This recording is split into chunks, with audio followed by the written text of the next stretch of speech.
the post-game show presented by Rico. I'm Gabriella DiGiovanni, joined by Fran Duffy and Ike Reese. Hold your ears at home, Eagles fans. Ike? Well, this one is worth it. Victory!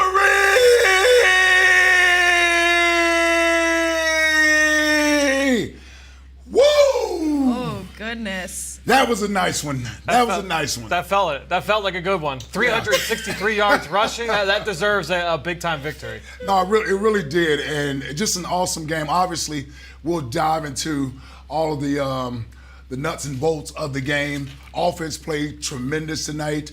Defense certainly could play a little bit better, but they made timely plays. Got to get the special teams shored up. But when I look at this game, Ella and Fran, I'm thinking about how well this Eagles football team ran the ball tonight, whether it was Jalen Hurts using his legs early in the game or when they decided to let the running backs become part of the party as well. And so, great job from Stoutland University, that offensive line up front, opening up holes. But I thought Jalen early in the game on some key third down plays was able to sustain some drives, and he made some big plays with his legs. No question. And that's the thing, is that Green Bay had no answers for Jalen Hurts as a runner early on in this football game. And that was by design and also outside of structure as well, because a number of those Jalen Hurts runs where he dropped back to pass, saw a lane and took off. That big one, that second third down conversion on the opening drive that got them into the low red zone, that was like a 42-yard run that came on a scramble drill where they lost contain Green Bay's defense. So I think ultimately Jalen's legs, they put them in position to take an early lead in this game, and then obviously the backs of the offensive line, Miles Sanders, Jalen Hurts, a big part of it as well, but really everybody involved with this party. Kenny Gainwell, some key runs. He had a touchdown. Boston Scott, some key runs. He had a couple that went 10+. So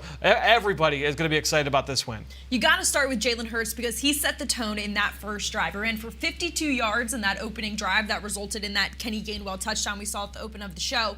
After the first quarter, he was already over 100 yards. We talked so much about his development on the kickoff show. We talked about his NFL debut was made against the Packers at the end of 2020. To think about his performance then, the quarterback he was now, to see what he did tonight, what do we have in Jalen Hurts, like? Well, you got a special quarterback is what you have, and I think we can put to bed a lot of the questions that entered the season of 2022 about the quarterback here. He's answered every question that anyone has had about him, and then some. When I look at Jalen each week, I'm finding something new that I like about his game. You take, for instance, tonight, he's understanding what defenses are trying to do to him. You know, Fran mentioned they're playing man-to-man coverage early in that first quarter on third down. What Jalen understands, there's no sense of me sitting back here trying to wait for guys to get open. I can pick up the first down with my legs, and I was surprised that Green Bay didn't have any type of spy on Jalen early in the game, and the fact that they lost contain on multiple plays where he was able to get out and run. I know he even had to be surprised that he could run 20 or 30 yards before anyone touches him. I just love his composure, how he seems to have complete control of the game. Even when there's a negative play on the offensive side of the ball, he never seems to be rattled, always positive. I'm thinking about a play, I believe it was in the second quarter, right before the half, and I don't know if we either got a sack or a penalty, but it put us in a third and long situation, and he hits Devontae Smith on the next play, and they get within like a half a yard of picking up the first down. Yep. Yeah, that's just another.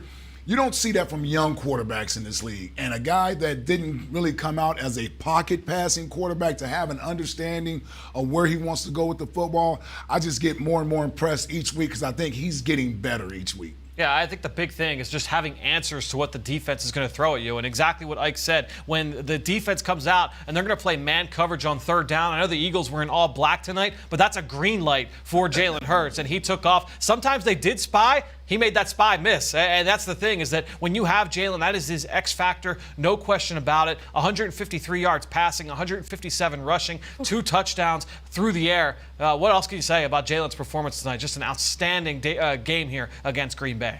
We're going to check in with Eagles insider Dave Spadaro, who joins us live from Lincoln Financial Field. Dave, there's so much to get to and break down from tonight's win, but what stood out most to you just off the top?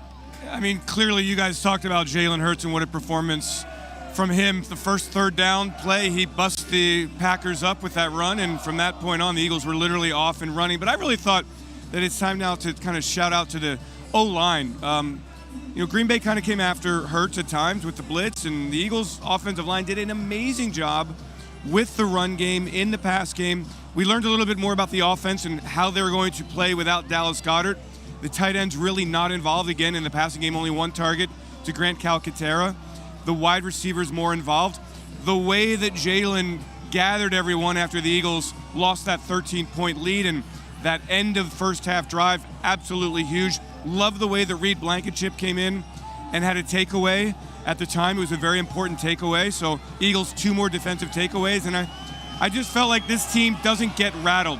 There was a change in momentum. The special teams kickoff coverage particularly just wasn't up to par, and the Eagles didn't flinch. And at one point, as Aaron Rodgers exited the game, Green Bay 0 of 5 on third down. So I thought that was really important as well. I thought that's the kind of stuff that stands out.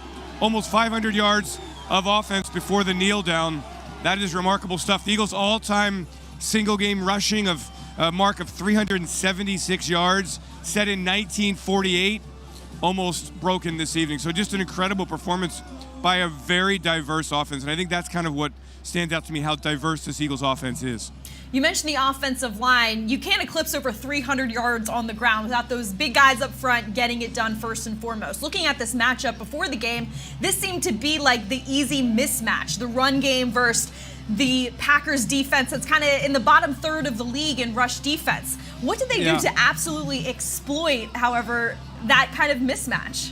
Yeah, great job by the Eagles offensive line. And we saw Cam Jurgens used as a tackle eligible at times, so when the Eagles went heavy there, Jurgens was a part of that.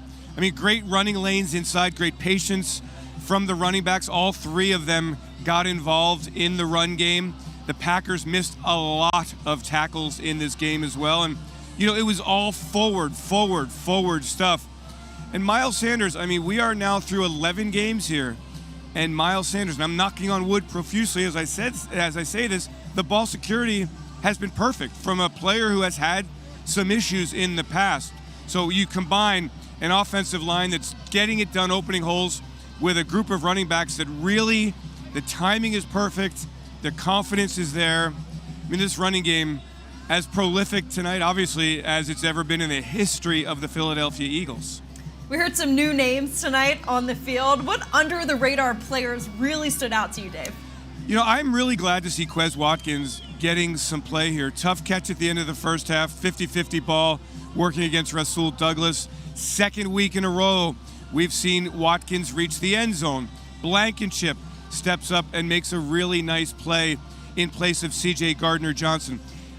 Jake Elliott, that last field goal, what was it, 54 yards? I mean, we can't. That is a positive for a special teams that was searching for positives on this night here. So those are some of the people that really kind of just stood out to me. I thought some of the interior defensive players played well. I thought Hassan Reddick, although the number's not terrific, I thought he played really hard, really physical football. And again, the Eagles, it felt like they weren't getting a lot done against Aaron Rodgers, but when you look at it as the Eagles took control of the game, the Eagles defense was getting some important stops. So basically, to wrap this up, the black uniforms, we should just see them every week now, huh? Well, black uniforms, black helmets, Ella. I mean, why not? Prime time. Eagles now, by the way, 4-1 in prime time, and there's a reason why the national audience loves Philadelphia so much. I mean, again, is this America's team? This is an entertaining football team. The games are back and forth, up and down. I mean, it's physical, it's great football, it's great entertainment. And let's also give a shout out to Trent Cole and Hugh Douglas for their halftime going into the Eagles honor roll ceremony and their speeches as well. Very heartfelt in different ways from both of them. All right, Dave, thank you so much for your time. That was your Eagles insider, Dave Spadaro, live from Lincoln Financial Field. Real quick, because we have an Eagles legend at the desk, we got to ask you how it feels when you see some of these guys get inducted, Ike. Oh, it feels great. I mean, especially I got a chance to play with Hugh for 6 years. So, you know, Hugh's like a brother. We stay in touch. We worked at WIP together for years. So it's great to see him finally get his just due. Trent Cole, no surprise there. Really no surprise with either one of these guys. And then Trent Cole wearing the number 58. I was going to say. Listen, I tell him all the time, you know, every time I see a number 58 jersey around this stadium, For a split second, I say there goes another Ike Reese jersey right there. But I know deep down it's a Trent Cole jersey. Yeah, I know you had a great memory from the first time you and Trent met. I don't know if you want to share that one. No, I do. And so off of that story about that being my number, Trent Cole, the first time I got a chance to meet Trent was in the first game in Atlanta in 2005. I'm pretty sure you guys remember that game for another reason in 2005. Like starting trouble pregame. Yeah, I'm sure you guys remember that for another reason. But it's the first punt of the game, and Trent is assigned to block me out there on the field. And as we're lined up, he's across from me talking trash, and he said, "Hey, old man, yeah, I know this used to be your number. This is my number now, punk." Yeah. True story. I just bust out laughing right there on the field. That let me know that's the type of player that Trent was, man.